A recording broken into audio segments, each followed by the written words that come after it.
9 জুলাই 2022 শ্রীলঙ্কার প্রেসিডেন্ট রাজাপাকসের বাসভবনে গণমানুষের ঢল। গণ অভ্যুত্থানের সেই চিত্র তোলপাড় তোলে পুরো বিশ্বে। সৃষ্ট জনরোষের মুখে সেদিনই দেশ ছাড়তে বাধ্য হয় রাজাপাকসে পরিবার। যুগান্তকারী সেই অভ্যুত্থানের পর কেটে গেছে 2 বছর। রাষ্ট্রের বিভিন্ন পর্যায়ে চালানো হয়েছে সংস্কার কার্যক্রম। আর সময়ের পরিক্রমায় এখন দরজায় কড়া নাড়ছে শ্রীলঙ্কার প্রেসিডেন্ট নির্বাচন।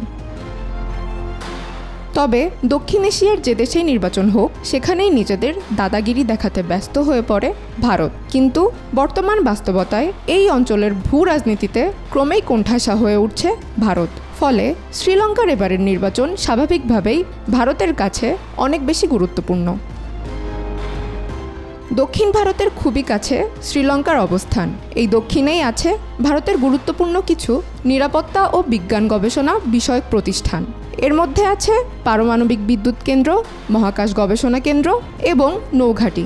তাই ভারতের প্রাথমিক উদ্বেগের বিষয় হলো সেখানে যেন কোনো বিদেশি শক্তি শ্রীলঙ্কার ওপর প্রভাব খাটাতে না পারে।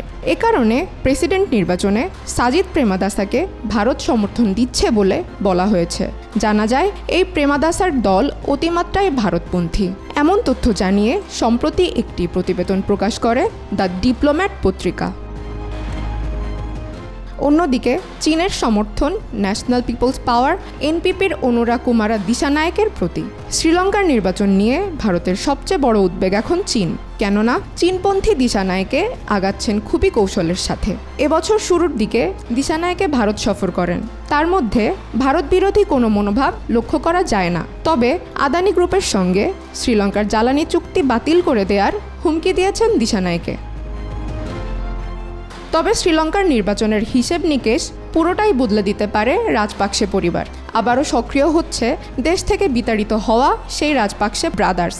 এরই মধ্যে গোতাবায়ার ভাই মাহিন্দা রাজাপাকসের ছেলে নামাল রাজাপাকসে আসন্ন প্রেসিডেন্ট নির্বাচনে প্রার্থী হয়েছেন। তবে সাধারণ জনগণ এখনও মনে করে রাজাপাকসে পরিবার আবার শ্রীলঙ্কায় রাষ্ট্র ক্ষমতায় এলে অতীতের মতো দুর্ভোগ ফিরে আসতে পারে তাদের ভাগ্যে।